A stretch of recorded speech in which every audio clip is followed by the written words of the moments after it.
Bien-aimés, nous allons parler de la parole de Dieu. On va continuer à parler. Dans Proverbe 15, versets 2 à 6,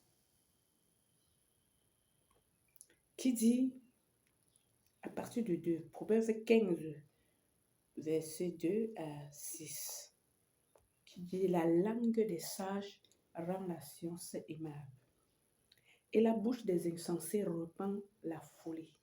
Les yeux de l'Éternel sont en tout lieu, observant les méchants et les bons. La langue douce est un arbre de vie. La langue perverse, mais la langue perverse brise l'âme. L'insensé dédaigne l'instruction de son père, mais celui qui a égard à la réprimande agit avec prudence. Il y a grande abondance dans la maison des justes, mais il y eut du trouble dans le profit du méchant. Mais qu'est-ce que Dieu veut dire ici là? Il dit la langue des sages rend la science aimable. Qui est le sage? Qui est le sage? Le sage est une personne. Quand on dit le sage, en faisant tout, il réfléchit d'abord. Quand on dit le sage ne peut pas agir sans réfléchir. Le sage est une personne qui pèse d'abord avant de faire. Il pèse son langage avant d'avancer. Il pèse ses actes avant de poser. Voilà celui qu'on appelle le sage. Il dit, la langue des sages rend la science aimable. La langue des sages, ce qui sort de la bouche d'un sage, les gens aiment. Les gens aiment que ce qu'il est en train de donner aux autres, vraiment les gens aiment ce qui sort de sa bouche, les conseils qu'il donne, ce qu'il demande, vraiment les gens aiment. Parce que quoi? Il était sage. Il a d'abord réfléchi avant d'agir. Il n'a pas parlé en insensé. Ce n'est pas venu dans sa tête directement, il a vomi. Non. Il a d'abord travaillé. Quand on dit le sage ne parle pas beaucoup, mais il écoute plus. Il n'est pas prompt à faire. Il n'est pas pressé. Il n'est pas prétentieux. Le sage travaille plus dans sa tête. Dans la deuxième phrase, il dit, et la bouche des insensés répand la folie. On dit les insensés. Vraiment. Regarde ta vie. Regarde ce qui sort de ta bouche. Contrôle toutes les paroles qui sortent, les mots que tu sors, les mots que tu avances aux autres, les actes que tu poses. Vraiment, ça te détruit. Ça te détruit, ça blesse les autres. Il dit, ça répand. Ça répand la folie.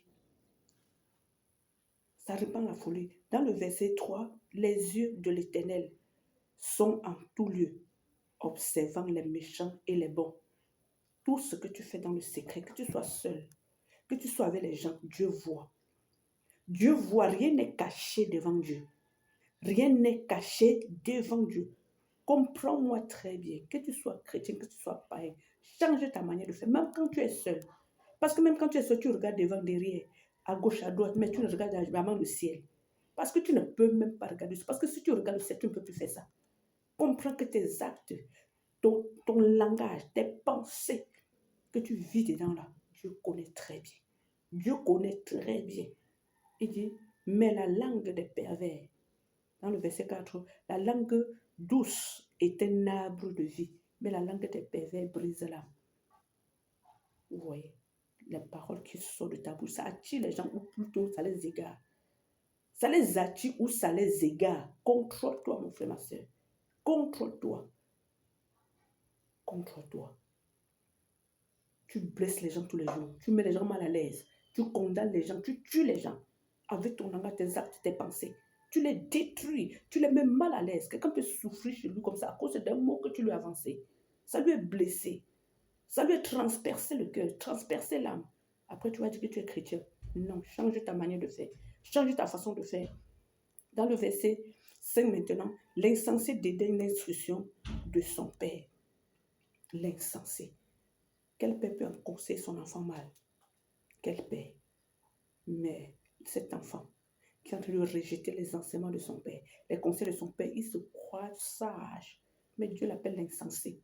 Il ne connaît pas ce qu'il fait. Il ne connaît pas ce qu'il fait. Il dit, mais celui qui a égard à la réprimande agit avec prudence.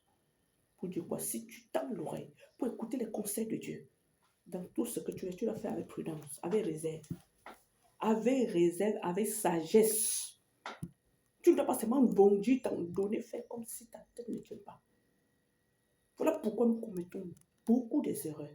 On accuse Dieu, on accuse X, Y, alors que le problème, c'est nous-mêmes. C'est nous qui détruisons notre vie par nos bouches, par nos actes, par nos pensées, par nos manières de faire. On détruit les gens, on met les gens mal à l'aise. Et après, on les accuse alors que le problème, c'est nous-mêmes. Change ta façon de parler aux gens. Change tes actes que tu poses devant, même les plus petits enfants. Ils ont aussi besoin de l'amour. Ils ont besoin qu'on les accueille bien. Il dit, il y a de grande abondance dans la maison des justes, mais il y a du trouble dans le profit des méchants. Quand tu fais le bien, tu dois être récompensé. Quand tu fais le mal, tu dois être récompensé. Donc, à toi de choisir. Ce sont les principes établis. Que tu sois chrétien, que tu sois païen, tout ce que tu sèmes, tu vas récolter. Tu sèmes, tu vas récolter. Et je vous conseille que comment faire pour ne pas être cette personne parfaite que Dieu dit contre ton langage, contre tes pensées, contre les actes que tu poses. Les actes envers les uns et les autres, les mots qui sortent de ta bouche, pèsent d'abord. Les actes pèsent. Ne garde plus les gens dans tes pensées. Tu condamnes les gens dans tes pensées. Les pensées parlent plus que le cœur, plus que la bouche, autant pour moi. Les pensées parlent plus que la bouche. Plus que la bouche. Tu peux tuer quelqu'un dans tes pensées. Pourquoi? En pensant que ça change quoi? La personne change, non. Donc fais ce qui est bien et épargne-toi. Éloigne-toi du péché. Éloigne-toi du péché. Ne reste plus dans le cadre du péché. Parce que la sentence, la malédiction doit descendre sur toi. Parce qu'il dit celui qui pêche est du diable. Dans 1 Jean 3, verset 8. Celui qui pêche est du diable. Tant que tu demeures dans cette position que Dieu ne veut pas, tu appartiens au diable. Tu appartiens au diable. Le diable doit te maltraiter, il va te toucher, il va te blesser, il va te torturer. Donc, mon frère, ma soeur, te conseille ce matin, change ta manière de faire, change ta manière de voir, change ta manière de parler. Fais comme Dieu, comme Dieu. Parce que le problème n'est pas Dieu, le problème c'est nous. Tous les jours, on prie, on jeûne, on condamne Dieu. Alors que le problème, c'est nous-mêmes. Nous-mêmes. Si on pouvait observer la parole de Dieu, comprendre le sens, la façon de Dieu et faire à sa façon. C'est parce que quand on lit, non, on fait plutôt à notre façon. Quand on lit la Bible, on fait à notre façon. On se séduit dedans. Alors qu'on a bien compris. Mon frère, ma soeur, vraiment, t'encourage aujourd'hui de mettre cette parole en pratique et tu verras ta vie changer. Sois béni au nom de Jésus.